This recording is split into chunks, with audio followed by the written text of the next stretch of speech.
Hello, my name is Jimmy, and this is the 2021 Mercedes E450 convertible.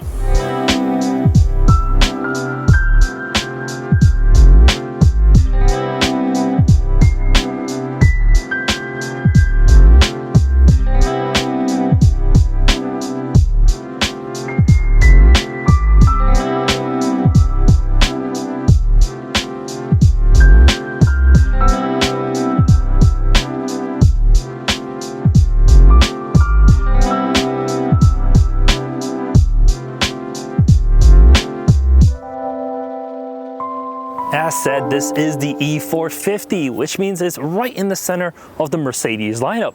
You can get a C-Class that's available as a sedan, a wagon, a coupe, as well as a convertible. You can also get the E-Class in a sedan, a wagon, a coupe, and a convertible. You can also even get the S-Class as a sedan, coupe, and convertible. Unfortunately, no wagons on the S-Class. That'll be super cool though if they made that. But we're here to talk about this, the E-Class. In terms of competitors, there's really nothing. Audi doesn't make S6 or A6 convertible. I guess it'll be more like an A7 convertible, but they don't make that. And if you look towards BMW, they used to have a 6 Series, which is kind of a competitor, but now with the 8 Series, it's kind of an S-Class convertible, but not really, as it's just not really the same demographic that it's hitting. And well, there's really nothing. So if you're looking for a slightly larger, mid-size convertible, I mean, there's not a lot of people that's looking for that. But if you are, this is it.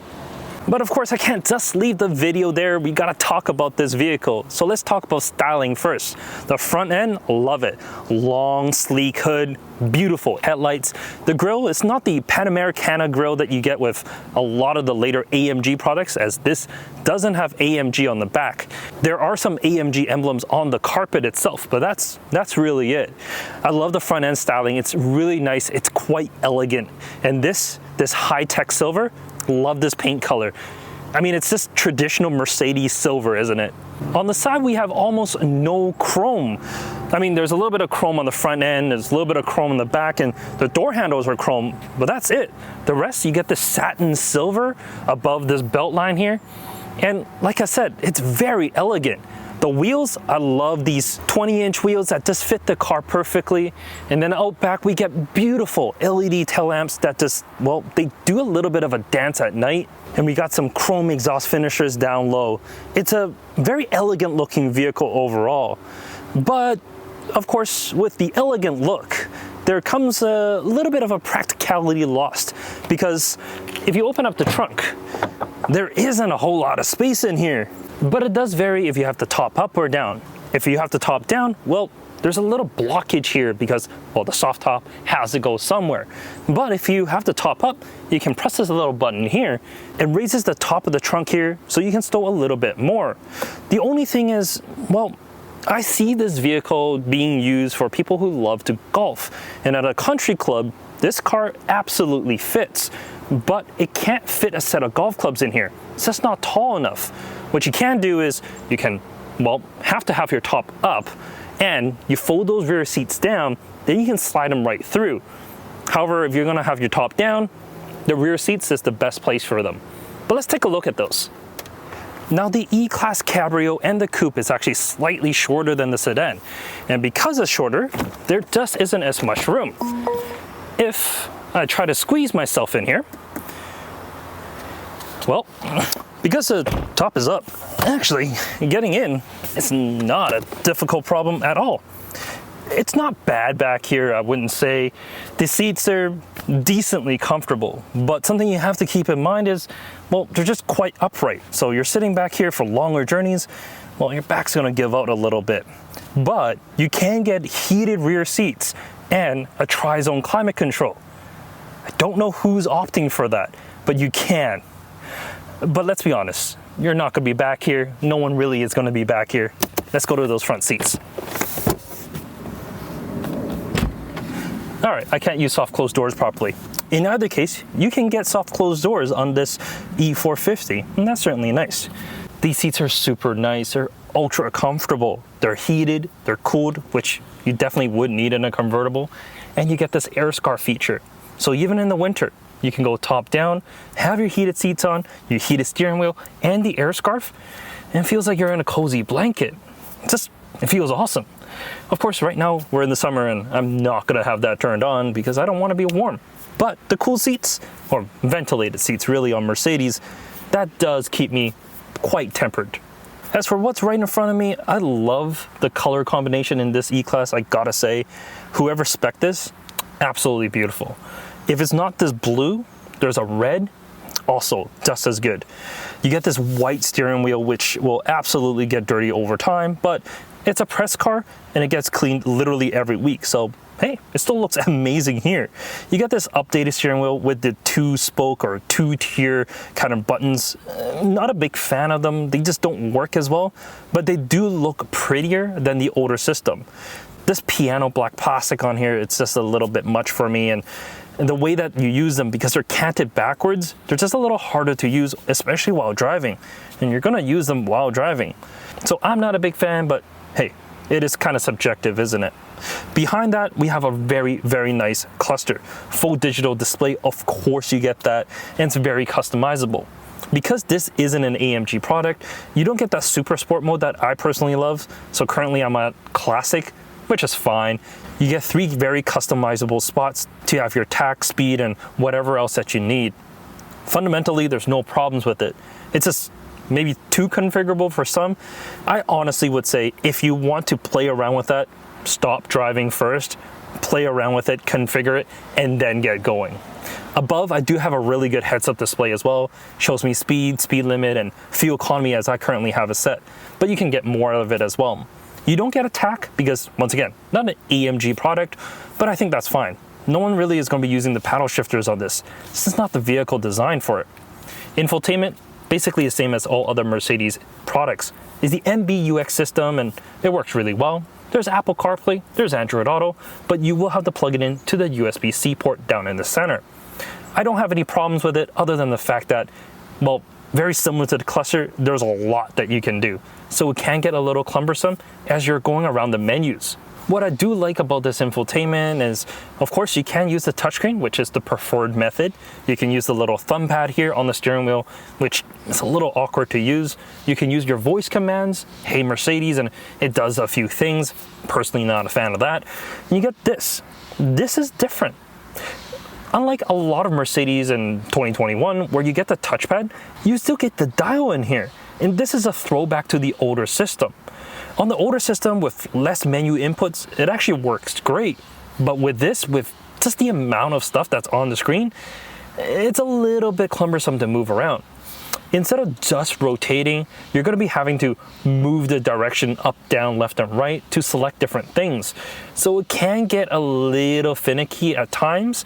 So it just goes back to touchscreen is probably the best method. But you can use a top trackpad as well. It is a little small, so honestly, touchscreen. It's all you really need. As for the rest of the interior, like I said, I really don't have any complaints in here. It's a beautiful E-Class Mercedes. It really is. You get soft touch materials all over, and once again, I love this color combo. The stitching is perfect all the way across. The wood, beautiful. It feels like real wood. I'm sure it is. And it just has a slab of entire wood here in the center and really classes up this cabin. There's nothing that I will complain about this car, about the interior anyways, because, I mean, as far as I can see, this is first class. I know it's not the S-Class, but it might as well be. This is that good. In any case, let's go for a drive because we still have to feel how it is on the road. On the road with the Mercedes E450, it's just really, really comfortable. The suspension is super soft, and because this isn't an AMG product, it doesn't have an obnoxious exhaust tone that drives other people kind of crazy. I mean, personally, I'm a big fan of louder exhaust, but hey, not everyone loves it. And this, well, that smooth, silky inline 6 that's under the hood, it makes 362 horsepower and 369 pound-feet of torque. It's more than enough power to get you where you're going, and, well, all that power is fed through a 9-speed automatic to all 4 wheels thanks to a 4MATIC all-wheel drive system. So most of the power goes to the rear anyways. So you get a little bit of that oversteer kind of feel, but it's quite minimal. You're not driving this too aggressively because it's not designed to. The suspension on this, the way that it's designed, well, it's just a smooth runner. That's what this vehicle is. A very, very, very good experience. If you want a little bit more though, you can get the E53 AMG. And the E53 comes with 429 horsepower and of course, a much better, in terms of maybe louder, exhaust note. So if you're into that, sure, that's something you certainly can get. But no matter if you get the E450 or the 53, the convertible, you can pop this down at up to 50 kilometers per hour. It takes about 20 seconds or so. So I'm gonna just drop it down now and experience a little bit of this sunshine.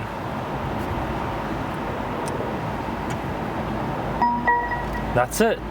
There's a little button here that you can pull up the wind deflector, another button on the side to roll up all four windows at the same time.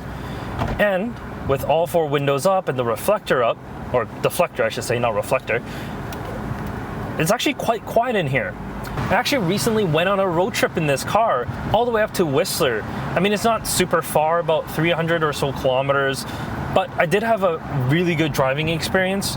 Not only was the ride super soft and supple, I mean, it's an E450 after all, but there was a few things that I learned from the trip. First of all, the radar guided cruise control system works great. A phenomenal system that's able to detect not only the cars in front, but turns. So the speed limit there was like 90 kilometers per hour for a lot of the roads and whatnot. But once it detects that there's a turn coming up, it'll actually drop your speed a little bit and just help you go through that turn without going at the speed limit.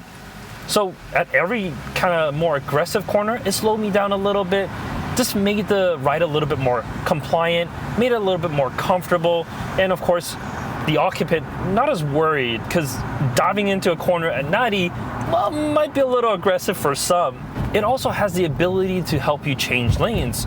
So if you just indicate left or right, it would actually merge onto the left lane or the right lane, depending on which one you choose. And actually it works really, really well. Throughout the entire trip, just the ease of driving was phenomenal. I wasn't tired afterwards. I had the seat kinetics on so that it just helps me move my body around a little bit. It was such a relaxed driving experience. And this is what a true Mercedes is really all about. Sure, yes, I get most people want that AMG performance, but to me, this is more classic Mercedes. All right, the Mercedes E450 Cabriolet. This is, well, okay, let's talk about the price first. At basically $100,000, it's not gonna be a vehicle that everyone can afford, and I can certainly understand that. Mercedes makes a C-Class convertible, which, I mean, let's be honest, you would get a lot of what you get in here in the C-Class. Sure, it may not be as comfortable. Sure, it's not gonna be as, well, elegant as the E-Class would be, but the C-Class is pretty good. And of course, you can pay a little bit less for that. But the E-Class convertible aspect, this is a phenomenal long distance cruiser. Even with the top down, you put up the blinds and there's a little flap diffuser thingy that goes in the front. I forgot what it's actually called, but it just, well, it makes the cabin so much less turbulent. And I was able to speak to my passenger in here with absolutely no problem. I didn't have to raise my voice, nothing like that. I mean, with the top down going 80, 90 kilometers per hour, you generally would think it's gonna be quite loud in the cabin, and it just wasn't. It was so pleasant. And with the top up, it felt like it was a regular coupe. The sound deadening that's built into it, it was great. And there's even little lights on the top, so that way, you know, in the dark, you're still able to see within the cabin. This is an amazing vehicle. It truly is. And it actually delivers some really good fuel efficiency as well. It's rated for 10.4 liters per 100 kilometers in the city and 8 on the highway. On the highway drive from home to Whistler and back, I was averaging 7.8 liters per 100 kilometers. And that's with an average speed of 48 kilometers per hour. So wasn't going just full highway. There's still some city driving there as well. I honestly love this vehicle. the spec that it is, high-tech silver, the white and the blue navy interior, like, it's perfect. Maybe I would spec it with the red, because I really like the red upper interior, but that's just me. In any case, thank you so much for watching this video. Like the video if you do, subscribe if you want to see more, and we'll catch you next time. Take care, everyone.